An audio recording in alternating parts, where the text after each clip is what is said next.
En tiempos de cuidados y distancias, Radio Universidad de Chile presenta Lecturas Domiciliarias, un espacio para compartir el amor por la lectura y dejar que las palabras nos acerquen. Patricio López y Antonella Esteves les presentan poemas y cuentos de la literatura chilena y universal para acompañar esta cuarentena.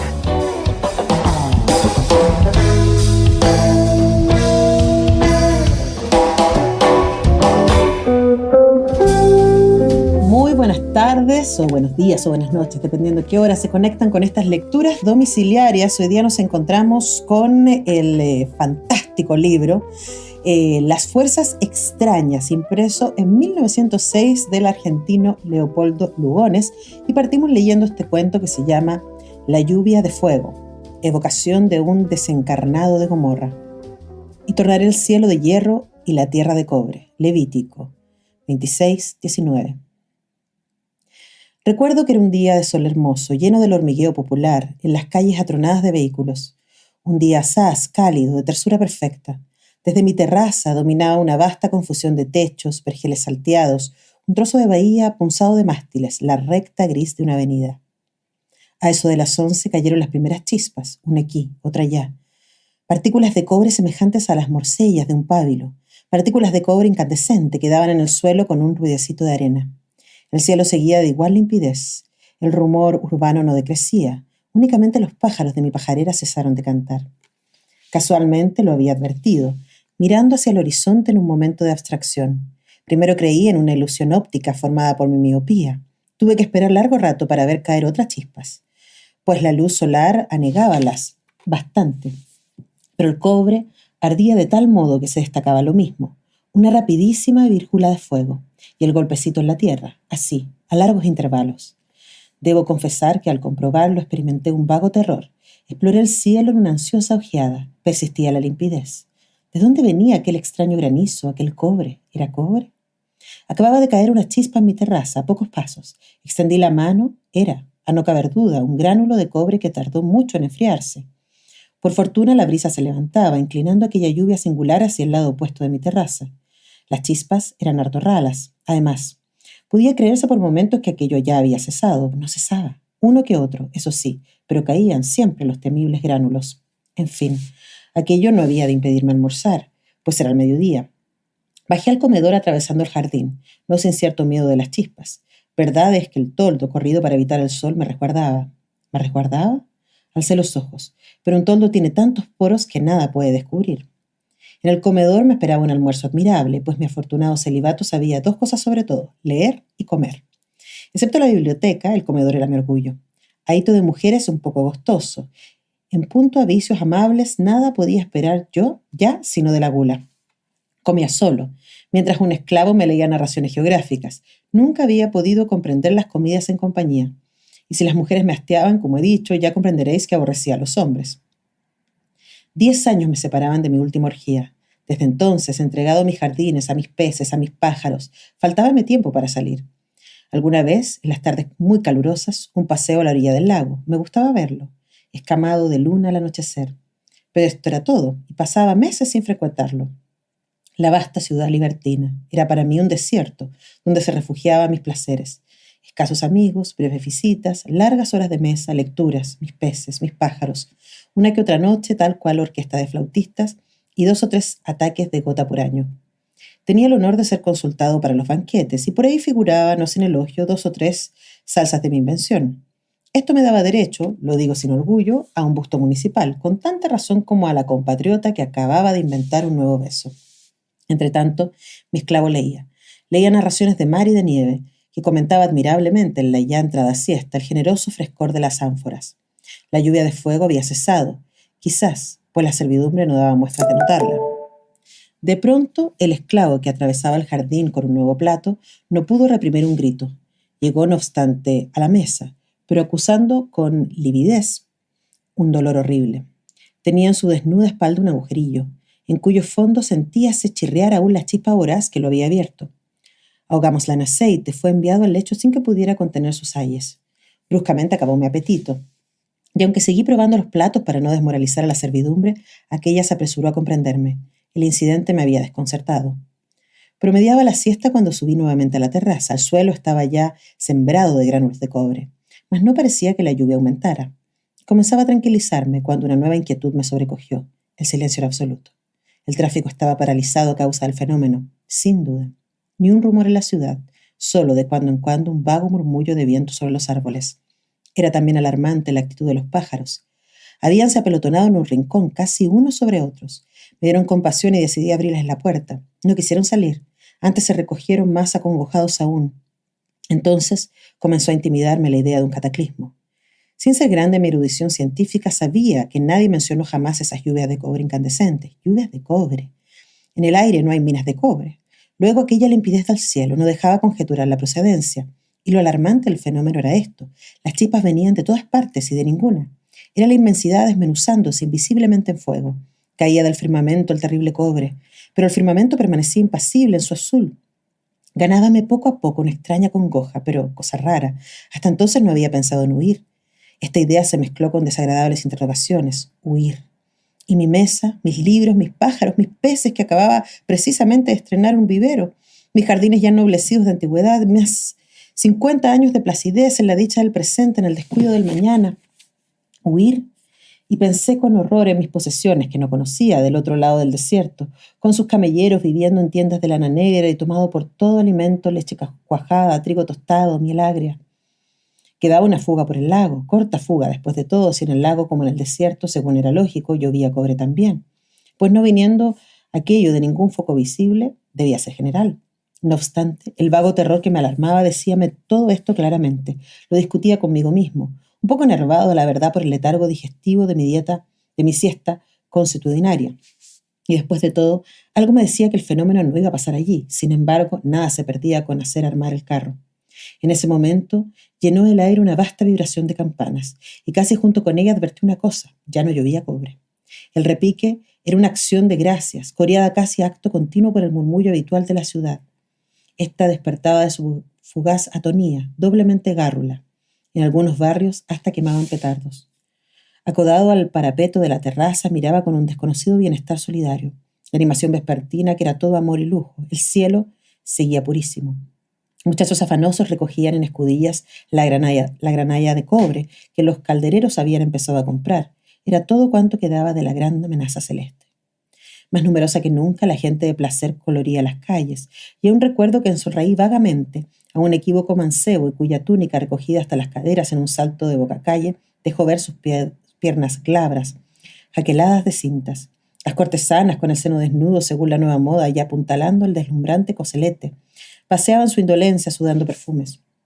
Un viejo lenón, erguido en su carro, manejaba como si fuese una vela, una hoja de estaño, que con apropiadas pinturas anunciaba amores monstruosos de fieras.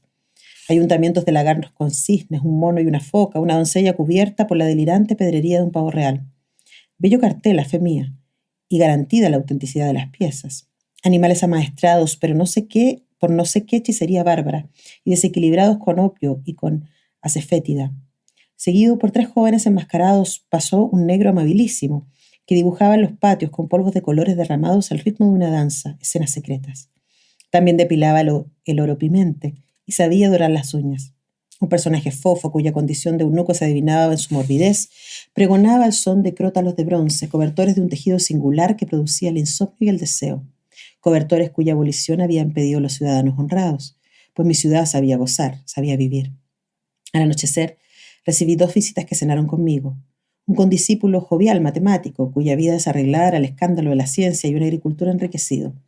La gente sentía necesidad de visitarse después de aquellas chispas de cobre, de visitarse y de beber, pues ambos se retiraron completamente borrachos.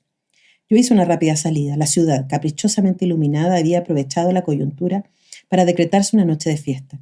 En algunas cornisas alumbraban perfumando lámparas de incienso. Desde sus balcones, las jóvenes burguesas, excesivamente ataviadas, se divertían en proyectar de un soplo a las narices de los transeúntes distraídos tripas pintarrajeadas y crepitantes de cascabeles. En cada esquina se bailaba, de balcón a balcón. Cambiábanse flores y gatitos de dulce. El césped de los parques palpitaba de parejas.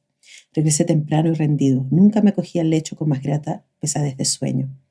Desperté bañado en sudor, los ojos turbios, la garganta reseca. Había fuera un rumor de lluvia. Buscando algo me apoyé en la pared y por mi cuerpo corrió como un latigazo el escalofrío del miedo. La pared estaba caliente, conmovida por una sorda vibración. Casi no necesité abrir la ventana para darme cuenta de lo que ocurría. La lluvia de cobre había vuelto, pero esta vez nutrida y compacta. Un calaginoso vaho sofocaba la ciudad. Un olor entre fosfatado y urinoso apestaba el aire. Por fortuna, mi casa estaba rodeada de galerías y aquella lluvia no alcanzaba las puertas. Abrí la que daba al jardín. Los árboles estaban negros, ya sin follaje. El piso, cubierto de hojas carbonizadas. El aire, rayado de vírgulas de fuego. Era de una paralización mortal, y por entre aquellas se divisaba el firmamento, siempre impasible, siempre celeste. Llamé en vano. Penetré hasta los aposentos famularios. La servidumbre se había ido. Envueltas las piernas en un cobertor de viso, acorazándome espaldas y cabeza con una bañera de metal que me aplastaba horriblemente, pude llegar hasta las caballerizas. Los caballos habían desaparecido también, y con una tranquilidad que hacía honor a mis nervios me di cuenta de que estaba perdido. Afortunadamente el comedor se encontraba lleno de provisiones. Su sótano, atestado de vinos, bajé a él.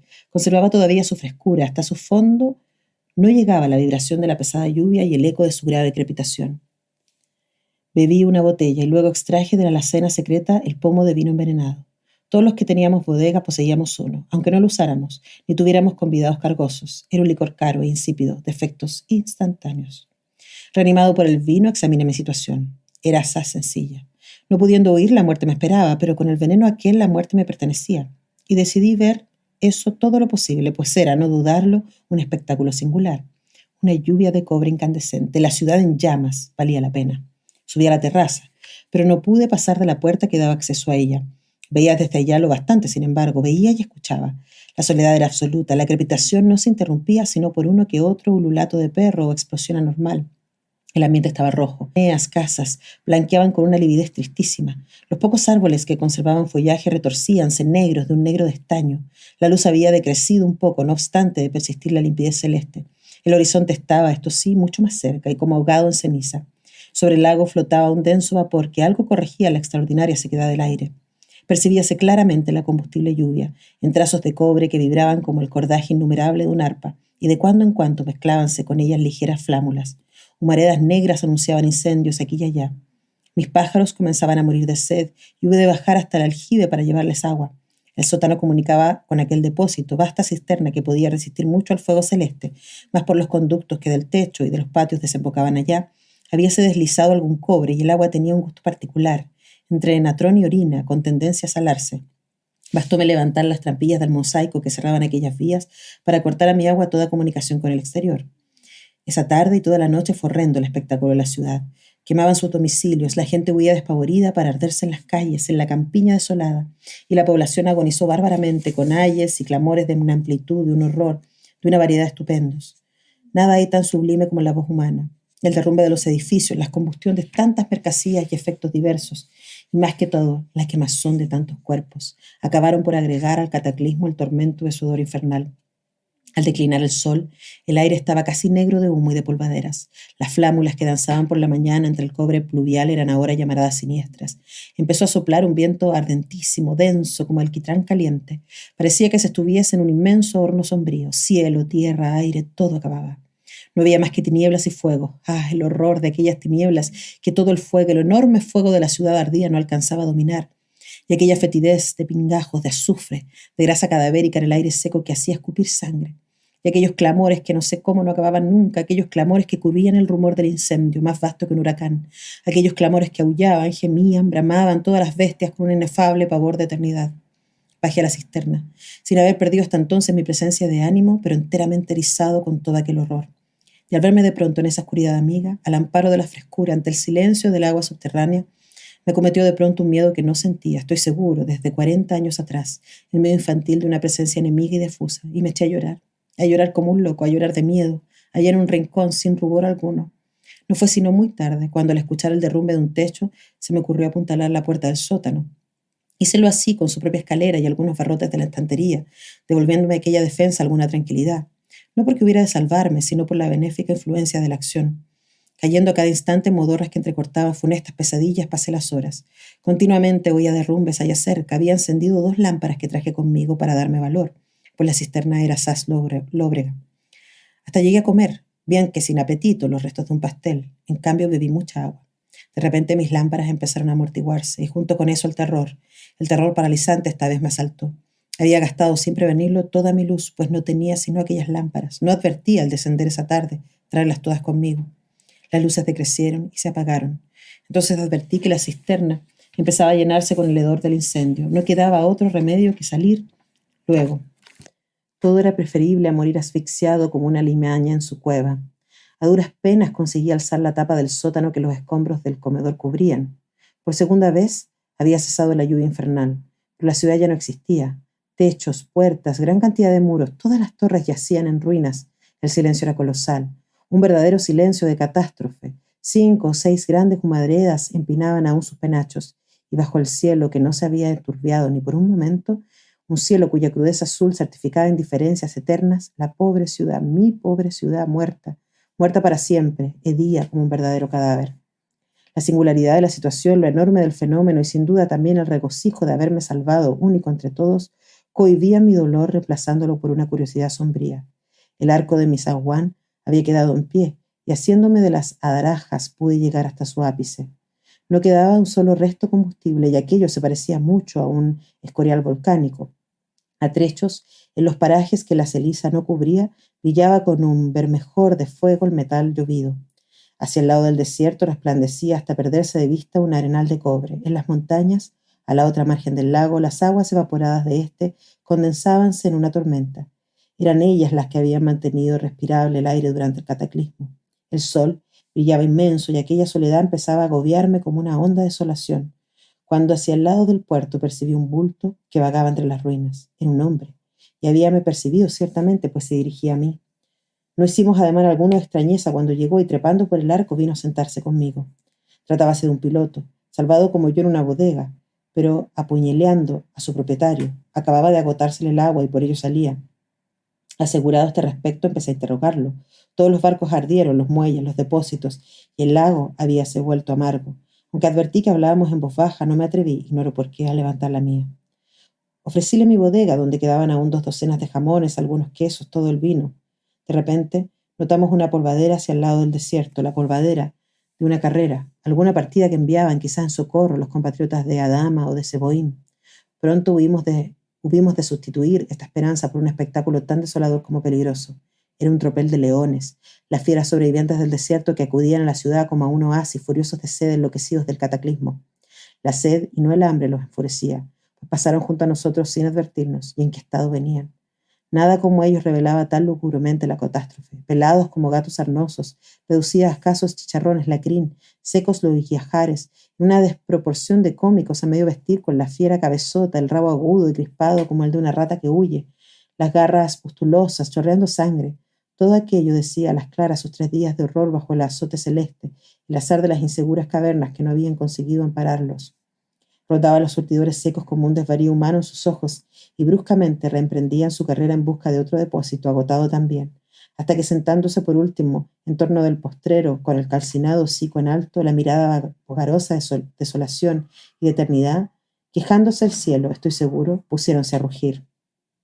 Nada, ni el cataclismo con sus horrores, ni el clamor de la ciudad moribunda era tan horroroso como ese llanto de fiera sobre las ruinas. Aquellos rugidos tenían una evidencia de palabra, lloraban quién sabe qué dolores de inconsistencia y de desierto a alguna divinidad oscura. El alma sucinta de la bestia agregaba sus terrores de muerte, el pavor de lo incomprensible. Si todo estaba lo mismo, el sol cotidiano, el cielo eterno, el desierto familiar, ¿por qué se ardían y por qué no había agua? Y careciendo de toda idea de relación con los fenómenos, su horror era ciego, es decir, más espantoso. El transporte de su dolor elevábalos a cierta vaga noción de proveniencia, ante aquel cielo de donde había estado cayendo la lluvia infernal, y sus rugidos preguntaban ciertamente algo, cosa tremenda que causaba su padecer. Ah, esos rugidos, lo único de grandioso que conservaban aún aquellas fieras disminuidas, cuál comentaban el horrendo secreto de la catástrofe, cómo interpretaban en su dolor irremediable la eterna soledad, el eterno silencio, la eterna sed. Aquello no debía durar mucho. El metal candente empezó a llover de nuevo, más compacto, más pesado que nunca. En nuestro súbito descenso alcanzamos a ver que las fieras se desbandaban buscando abrigo bajo los escombros. Llegamos a la bodega, no sin que nos alcanzaran algunas chispas, y comprendiendo que aquel nuevo chaparrón iba a consumir la ruina, me dispuse a concluir. Mientras mi compañero usaba de la bodega por primera y última vez, a buen seguro, decidí aprovechar el agua de la cisterna en mi baño fúnebre, y después de buscar inútilmente un trozo de jabón, descendí a ella por la escalinata que servía para efectuar su limpieza. Llevaba conmigo el pomo de veneno, que me causaba un gran bienestar, apenas turbado por la curiosidad de la muerte. El agua fresca y la oscuridad me devolvieron a las voluptuosidades de mi existencia de rico que acababa de concluir. Hundido hasta el cuello, el regocijo de la limpieza y una dulce impresión de domesticidad acabaron por generarme. Oía afuera el huracán de fuego. Comenzaba otra vez a caer los escombros. De la bodega no llegaba un solo rumor. Percibí en eso un reflejo de llamas que entraban por la puerta del sótano, el característico tubo urinoso. Llevé el pomo a mis labios.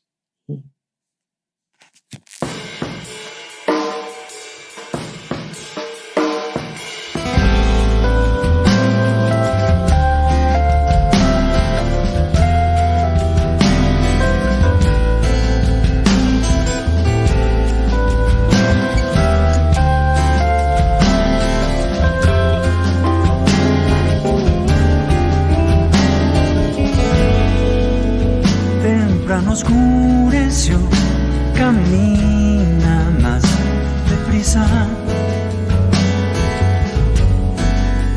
Cielo ceniza, un julio azul.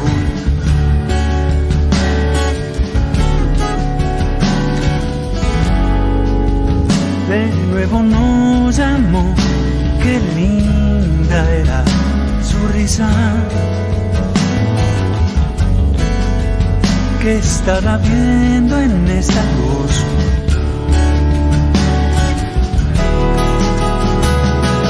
Nunca guardes flores en un libro de memorias. Nunca des la espalda a un mandarín. Nunca escuches misa en una iglesia sin historia. Nunca andes descalza en un jardín.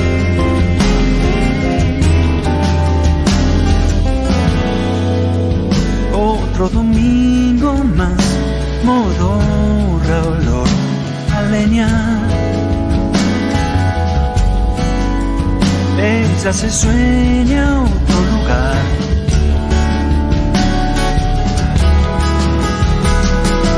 Nunca te desnudes frente a espejos que deforman. No mires del lado serafín.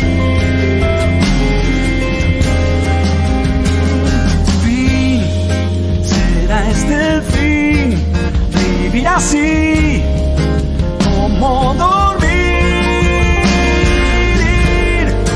¿A dónde ir?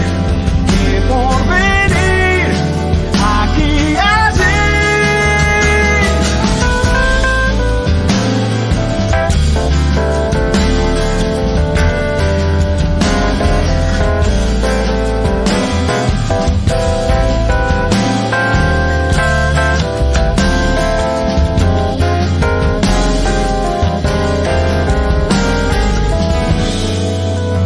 El barrio sigue mal, un tipo corta el pasto. Las torres flotan más allá.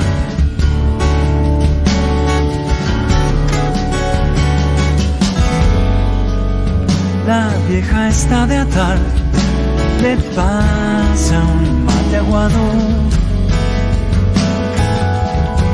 El resignado chupa igual.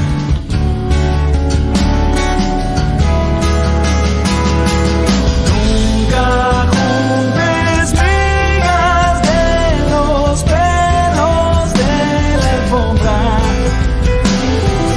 No mires tu sombra en San Fermín. Nunca adoptes gatos de esos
Hasta acá dejamos la lectura de hoy.